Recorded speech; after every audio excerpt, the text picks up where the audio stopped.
Eto na naman yung pamangking kong bata. Ngayon naman guys, Gusion. Nasa imo pa naman siya.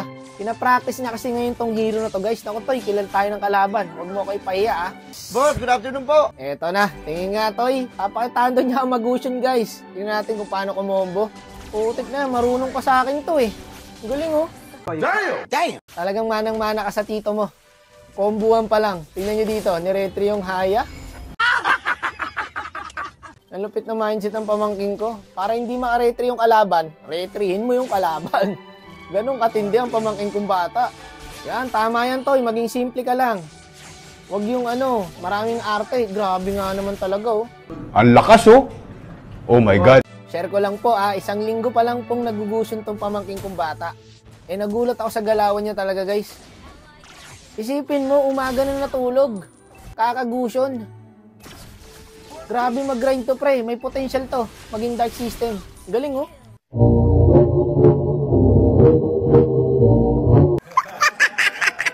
Dito kasi guys, nag-record siya, nilaro niya yung ML ko. Dinayabangan niya ako, ayos ba Kuya Wak? Sabi sa inyo, pamangking ko to eh. Di totoo yan. Paano masabi? Alam niya kasi guys, dito nagsisimula yan.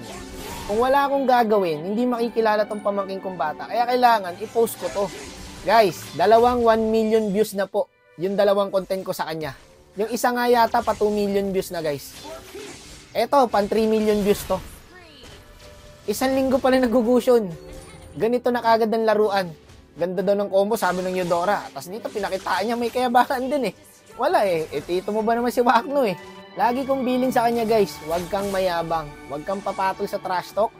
Huwag kang papakain sa laro na to. Kasi once na nakain ka na ng laro na to, magiging masamang tao ka na. Kasi galing ako dyan guys eh. Ako, mabait ako dati. Simula nag-solo RG ako, naging masamang tao na ako. Patay itong lapo sa kanya, boy. Ay, gagi, tinamaan ng pana. Woo! Piliin nyo lang, guys, ang maging kalmado. Kasi ayoko masana yung pamangking ko sa ganun eh. Alam mo yun, napaka-toxic na ng solo RG. Kaya sabi ko, huwag kang magsusolo kasi tignan mo yung pakito. Oh. Oh, 1v1, walang awat oh. Tingnan nga natin kung sino mananalo sa dalawang to. Kanya-kanyang mundo. May clash daw, may clash dito. Pero dito tayo, maganda bakbakan dito eh. Ina-play ng pakito guys. Okay, easy lord. Buti marunong yung kampi niya. Uy, nag-hero si Utoy. Utoy, mali ang ginawa mo. Dapat lord na lang. Pero okay lang, hindi natin masisisi kasi isang linggo pa lang po siya nagugusion. Okay lang yan, marami pa siya matututunan dyan. At dyan siya matututo sa pagkakamali. Amen? Amen. Ito naman ang gusto ko sa kanya guys, simple na siya kumombo. Hindi yung maraming freestyle. Sabi ko, wag ka tutulad sa mga ibang content creator na gumagawa ng freestyle pang my day. Seryosohin mo ang laro, para seryosohin ka rin ng laro. Kasi ako, bakit ako? Seryoso naman ako eh, ba't ako ginagago na itong mga random, di ba? Ay, wag niya natin seryosohin. Sa side ko lang yan ha, sa side niya kasi masyado pa siyang bata guys.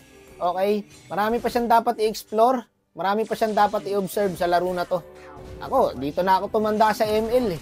Pero sobrang thankful ko sa ML guys. Kasi kung walang ML, siguro tamang kalitot ako ng puno ng saging ngayon.